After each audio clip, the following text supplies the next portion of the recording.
kuShangani, right? Ndo mapronounce ndinoita kuShangani. Saka ndina bhudhi vangu kana kuti gainditi mukoma zvakare vati aiwa ndambokudzai about Shangani. Zvazvo zvakanaka, tinozvitenda kuti patinofamba pese tinosangana nevanhu vari willing kumbotidzidzisa about maplaces atisingazivi. Inini itori first time yangu kusvika kunonzi kuShangani ndasingakuzivi. Saka bhudhi chingozviintroducei motiudzawo about this city. I work here instead of consulting archaeologists.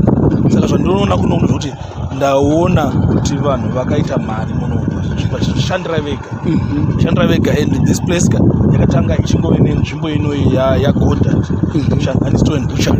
Ndatoona kuno zvandinoona kuti mashops avakumashure kwesaya kwamaona kweso is the top of the state of that butchery yamuna iri pakona apo iyo muchanoona mukati macho vanhu vatotanga kutoinvesta munomu.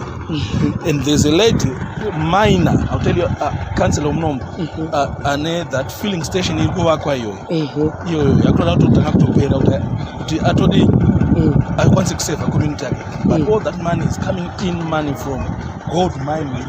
Everyone is mining, women in mining believe it's gold country. And people are self-sustaining. Zvakanaka chaizvo. Uko kwama muchitaura kumusoro kuseri uko kwatoni a new suburb.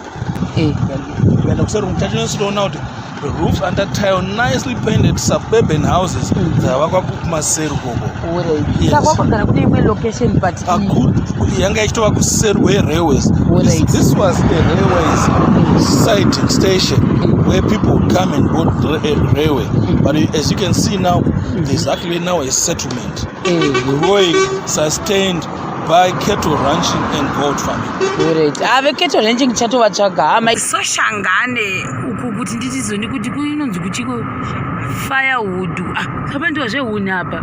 Pakazara matractor. So Shangani ndo like original yechi inonzi Intabasi Nduna. This area yese sapa mukuti ndo original vakauya vachidzima like my chiefs. All right.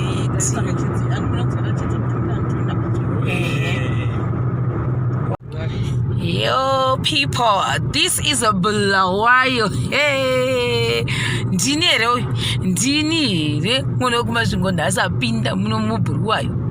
Mubulawayo tirimo guys, ndamusvika ndini here. My dream city yandaida kungovhistira kubva kare. Hai ndichatodada kuri zvokuseka. Right. Ndimo ndasaona kunzi vanhu vaiti hanzi kwakatosiyana nedzimwe nzvimbo. So I was like aiwa tinotoinda toda kunokuona kuti kukaita sei. Zvozoti mapillars manje mabuildings here kana kuti farm ndezvemabricks. So inenge iri hondo inopisirwa. Kuno mune McDonald's. Kwareje McDonald's ari. McDonald's mabricks. McDonald's alright. Lawayo apa ndepechi apa. Cement site. Wow. Ndepa cement site. Ndepa munotika na muri train wakamira apa vasati kupinda. Wosa chitima chinotomira ipapa. Pane train station. Kufanana ne loki. Uko kudivi uko ndekuchi. Uko McDonald's. Imwe McDonald's. Oh my god, ndasatoziva kuti kune McDonald's yezvitina. Ndatodzidza nhasi kuti kune nzvimbo inonzi McDonald's asi inoita zvezvitina. I didn't know kuti kune nzvimbo dzakadai Peace Security Company. Wow.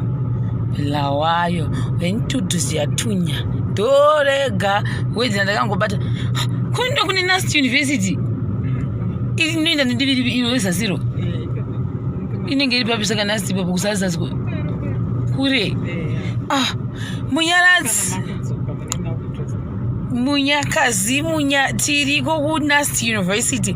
All the students from Nast University, what's up? Tiriko kuno we don't select as usual. Tikono nzvimbo yatozoti uku kuma students apa ichikwe. Ibubu dzechikwe rori. aiwa chinenge chichofana kuti tamboonawo nzvimbo yakati ndasanoziva kuti ndo kune nasti kwachoni handizi kuti ndaifunga kuti iripi asi ndafara kuona nast university students. How are you? Muri sei kwamuri ikoko? Aiwa ndafara kuona zhira chete asana pasvika hangu but ngoona zhira yachoni kwandifadza. Iro ziyekererei chikwera kanoitwa nezveipo manew stands. Alright. Yeah, wona bridge tiri mumubulawayo apa pandi wona kasani raising kacho kari kuiti kasani raisi ndisi kuti baba ndaita chiya baba but pakangona kasi zvakadero tostenda chinda chingoinda zvedu zienda nakuyenda. How do I say zienda nakuyenda in Ndebele? Like ongoing.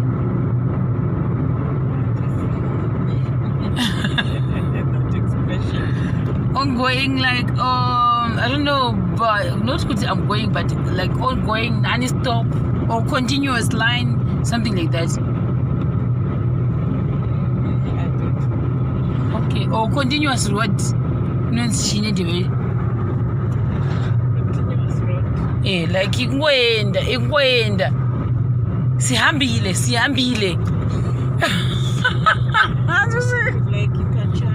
Kachana. Oho.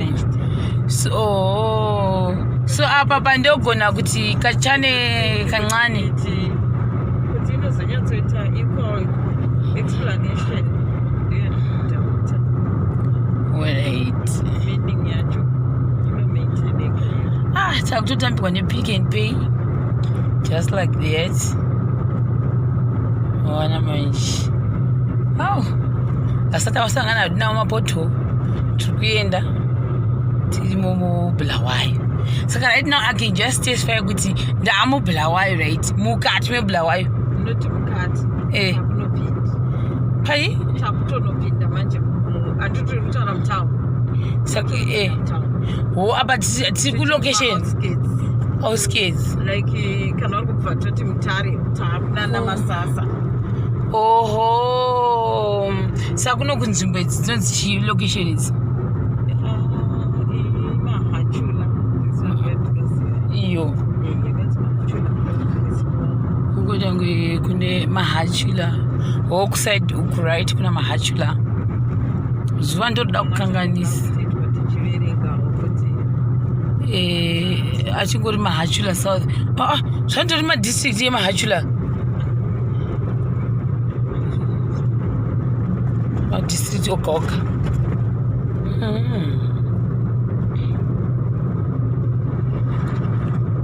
Andinobva ndafunga Beti achimpa Beti Makai. Biata Mangeta, sorry. Glengari.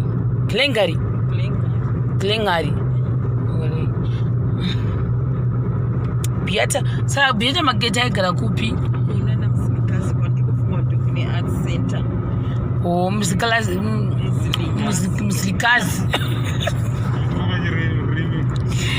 Mzilikazi ine yava kumberi. Muchibuda mutaundi.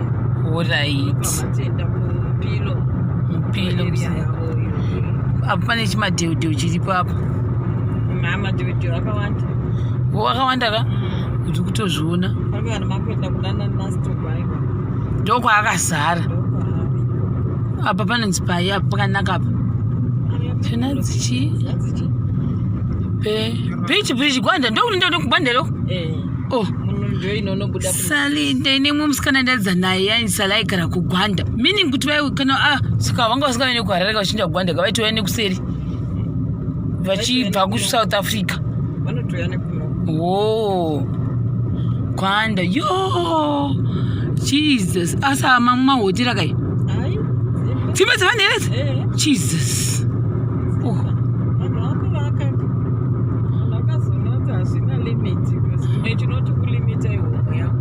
Homwe ambudu. Mbudu ambudu inotaura. Hai, kune mapotholes here kunokwana kuti hakuna. Aiwa chiri hapo. Bichana kana kuti chiri kupinda. asi kutaunika kana mautaurinotaye asi aiwe iri kuita yokumaitenoshideda not even kunopinda mara renye mapotukuse haina nti ama highway chibva kuno hoi etima highway tarai highway kaya anozo ane nyaya ndiwari pakati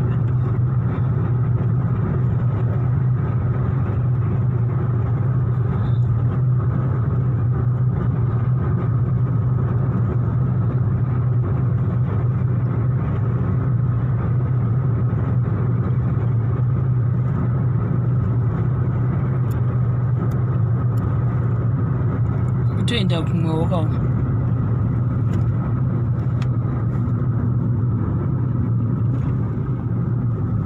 ipolisi asati apinda mutaundi isu tichonge tiri mutaundi ilocation here vani aya nditi maindians no wonder wai pane chidhongo icho maindians ndoita kazvemu zveumuslim plum tree ndowakuita yakuenda plum tree kwakakura sei kubva panapa kuenda plum tree vicfros ndio iya yatanga tichita kuno kuna nzvimbo gwanda Victoria Falls chakudzoka futi zvangu fig tree kana muri kuenda yako kunana plum tree bode ipapapa mahours mangana kubva panapa kuenda kuplum tree I think ma 2 hours then gwanda anongoita 100 kilometers kana saka sei wange yakazita kure zvekudera I mean ma towns are from the border ma 100 kilometers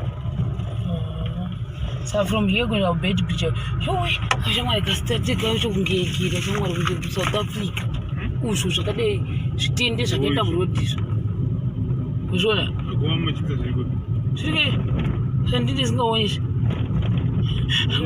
mukaramba kukundwa saka takapandana izvo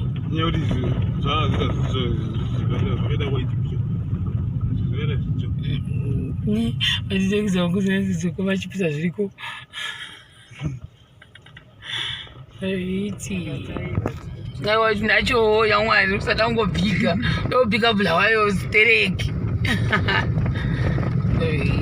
pane pandakaona Ravens akaikera akamira pane imwe zibuilding ndikawachi ndikunokwe kwati kugweru but murikutaura pakazeswa statue yamkomo iripi iri kumberi ikoko kwatiri dotopaitirawo vhidhiyo wangwana